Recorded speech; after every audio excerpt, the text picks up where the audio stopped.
Baik, bismillahirrahmanirrahim. Assalamualaikum warahmatullahi wabarakatuh. Waalaikumsalam warahmatullahi wabarakatuh. Saudara-saudara kaum muslimin muslimat jemaat Jamiatul Khair yang insyaallah dirahmati oleh Allah Subhanahu wa taala. Demikian juga warganet dimanapun Anda berada saat ini.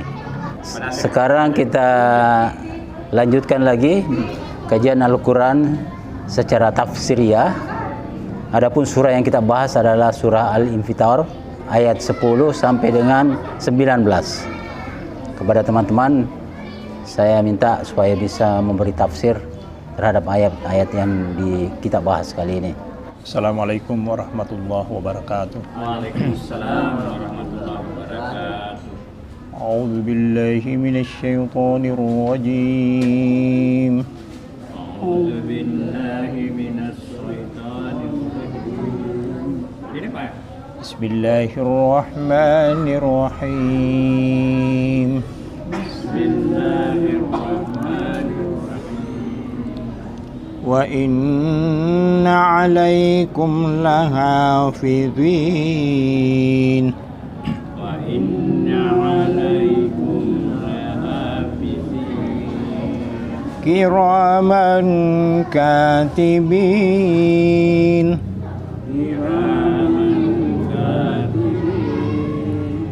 يعلمون ما تفعلون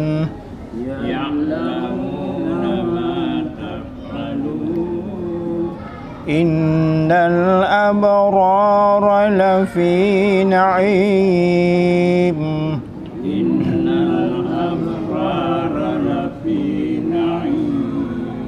وإن الفجار لفي جحيم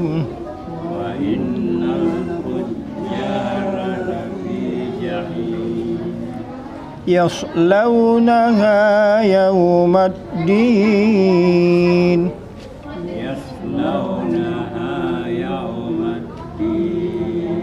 وما هم عنها بغائبين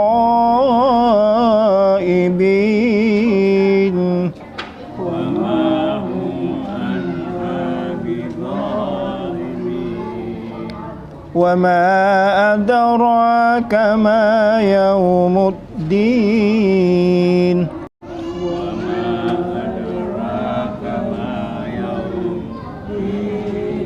ثم ما أدراك ما يوم الدين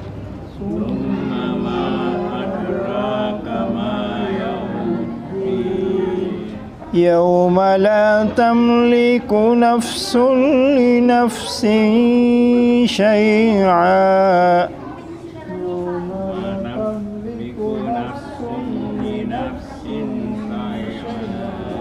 والأمر يومئذ لله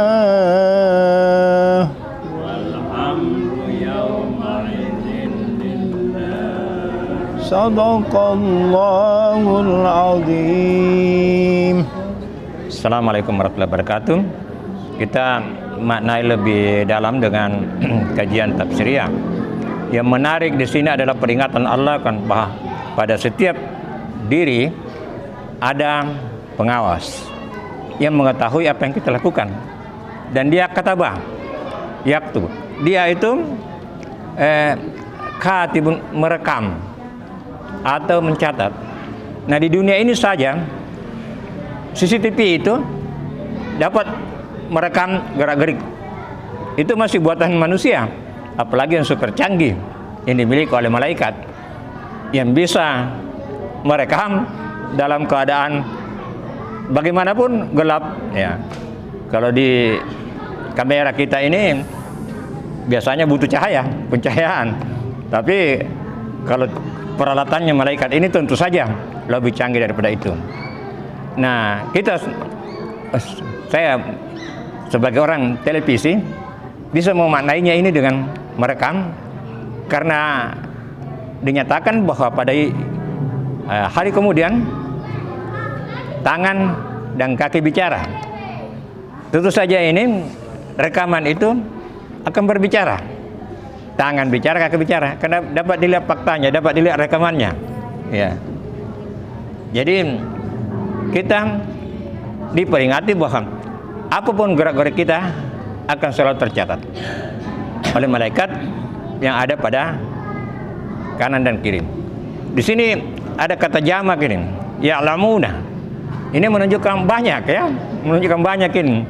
Artinya lebih dari satu yang menjadi pengawas di sekitar kita. Ya, tetapi yang banyak dikenal itu adalah malaikat yang mencatat kebaikan dan keburukan. Ya. Katanya kalau kita melakukan yang baik dicatat, melakukan yang buruk dicatat. Kalau berniat melakukan yang baik dicatat. Kalau tidak sempat dilakukan, bukan dengan kesengajaan, tidak dihapus. Ya, itu kata para ulama. Sedangkan kalau kita berniat sesuatu yang buruk, dicatat juga.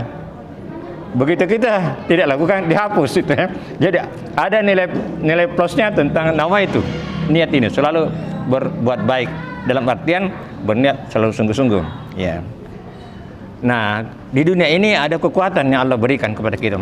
Ada kebebasan memilih dan ada kekuatan Allah berikan kepada kita. Tetapi diingatkan di sini, di yaumil akhir tidak ada lagi daya. Kita hanya menerima. Jadi hidup di dunia ini, di alam ketiga, inilah tempatnya kita bekerja untuk yaumil akhir. Jadi dunia hidup ini sangat penting dalam artian untuk nasib kita di yaumil akhir. Karena kita melakukan perjalanan, nafsu itu mengadakan perjalanan dari alam arwah, alam rahim, alam dunia, alam maut, kemudian alam barzakh, kemudian padang mahsyar, dan akhir pekan. Hanya di dunia ini ada kesempatan kita diberi kekuatan oleh Allah untuk berusaha. Sebelumnya itu tidak ada daya. Dalam perut kita tidak ada daya, tergantung pada apa yang diperlakukan oleh ibunda kita. Begitu pula di alam maut, alam barzakh, kita tidak ada lagi daya, tinggal menerima. Jadi kesempatan, nikmat hidup ini luar biasa. Kita perlu syukuri nikmat ini, tapi kata syukur dalam makna sesungguhnya adalah memfungsikan apa yang diberikan Allah kepada kita dalam cara yang baik, in a good way. Ya, mudah-mudahan ada manfaatnya sekedar pengantar dan kita bisa mendalami lagi, saling mengingatkan. Terima kasih. Assalamualaikum warahmatullahi wabarakatuh. Assalamualaikum warahmatullahi wabarakatuh. Alhamdulillahirabbil alamin. Wassalatu wassalamu ala asrafil anbiya wal mursalin wa ala alihi washabbihi ajma'in.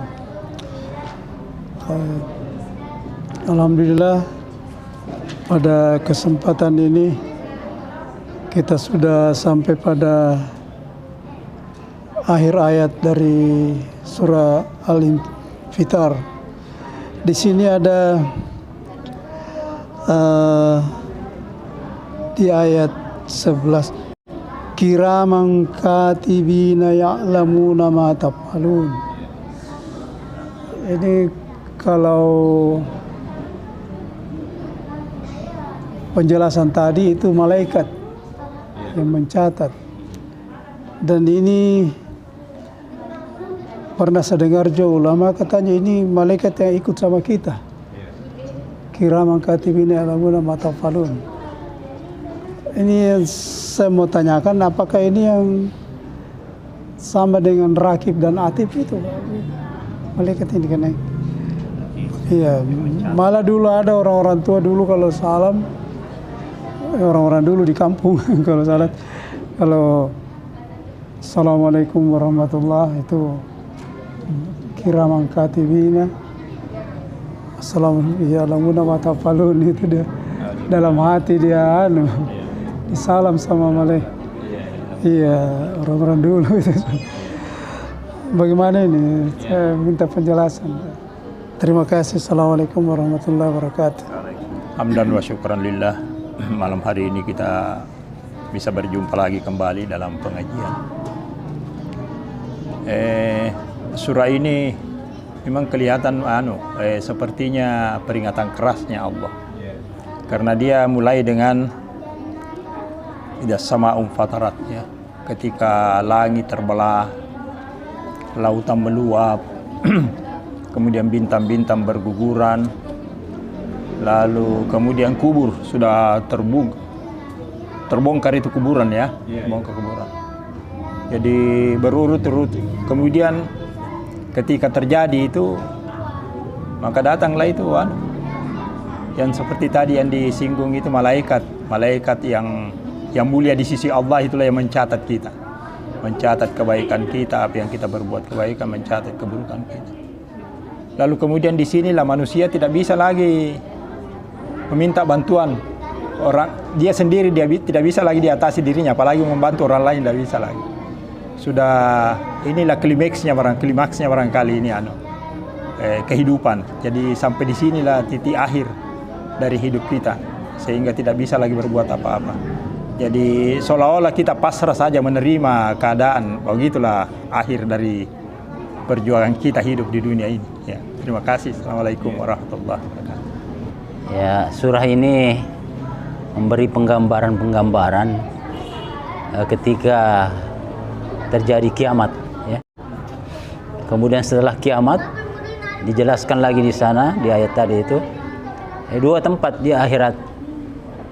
Ada tempat orang yang beruntung, yaitu surga, dan ada tempat orang yang merugi, yaitu neraka. Kita diberi kesempatan oleh Allah Subhanahu wa taala di dunia ini. Di dunia ini disiapkan oleh Allah untuk kita pakai sebenarnya mencari akhirat. Mencari akhirat. Karena menurut ulama, jika kita cari akhirat, insya Allah kamu akan dapat dunia. Tetapi sebaliknya, kalau kita hanya mencari dunia, tidak akan mungkin kita akan dapatkan akhirat. Itu menurut beberapa ulama ya. Jadi segala perbuatan kita tercatat, ya, direkam. Sedangkan ciptaan manusia saja bisa merekam ribuan jam ya.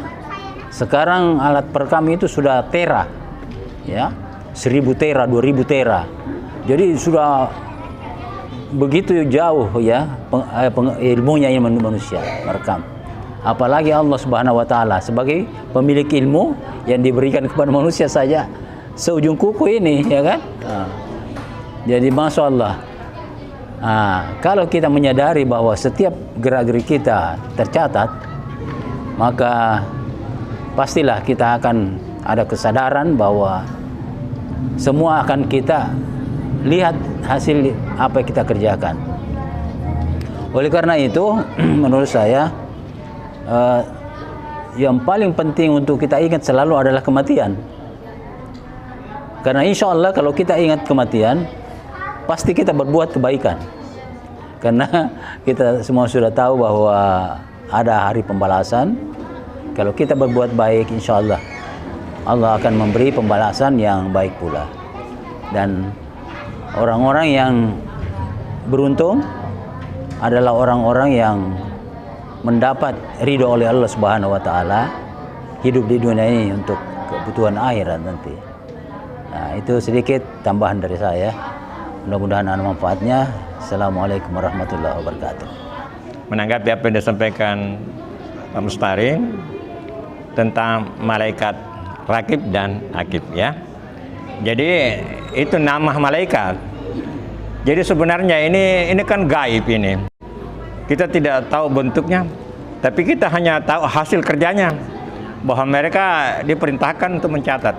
Dan ini sebenarnya semacam sistem ini, ya, semacam sistem sudah terprogram, ya. Jadi bukan berarti bahwa banyak malaikatnya, namanya hanya yang baik dan yang buruk itu, tapi cara kerjanya ini gaib ini. Jadi dengan sendirinya dia akan terekam, karena sebenarnya itu semacam sistem. Secara teknis memang kita sulit membayangkan, karena itu gaib itu. Sama saja dengan malaikat. Ada yang membayangkan begitu repotnya katanya malaikat, ya, tapi ada yang mengatakan itu kan semacam panel saja, ditarik itu sudah jadi itu kan. Ya, otomatis. Kita saja bisa membuat otomatis, apalagi memang dari Allah yang ciptakan. Jadi kita bisa bayangkan seperti televisi itu. Televisi itu kan di studio hanya satu ya. tetapi dia bisa menyebar sampai jutaan monitor atau orang sekten. Jadi demikianlah ini kekuasaan Allah yang menugaskan malaikat mencatat dan mengetahui apa yang lakukan. Jadi tidak kita bayangkan sebagai manusia yang harus menjaga satu orang tidak, tapi adalah satu sistem, ya, satu sistem yang bisa saja sekarang ini kan kita terprogram. Sekarang bisa diprogramkan. Lampu pada jam sekian tiba-tiba mati, suara pada jam sekian, nah semacam itulah. Jadi itulah gambaran bahwa cara kerja malaikat itu tidak mungkin meleset dan tidak ada yang lepas dari pengamatan malaikat tentang apa yang kita perbuat, dan perlu kehati-hatian seperti yang disampaikan oleh Pak Ismail bahwa mumpun kita masih hidup ini ada pilihan, nah kita berusaha untuk menuju yaumil akhir. Karena sebenarnya hidup ini sebenarnya dalam surat Al-Mulk nyatakan bahwa sebenarnya ujian. Liyabluwakum ayyukum ahsanu. Liyabluwakum, untuk menguji. Ya, jadi dunia ini uji bakat. Apakah berbakat surga atau berbakat neraka dengan segala konsekuensinya. Mudah-mudahan menjadi tazkirah, peringatan bagi kita untuk memanfaatkan hidup ini untuk kebaikan kita di yaumil akhir. Akhirul kalam, assalamualaikum warahmatullahi wabarakatuh.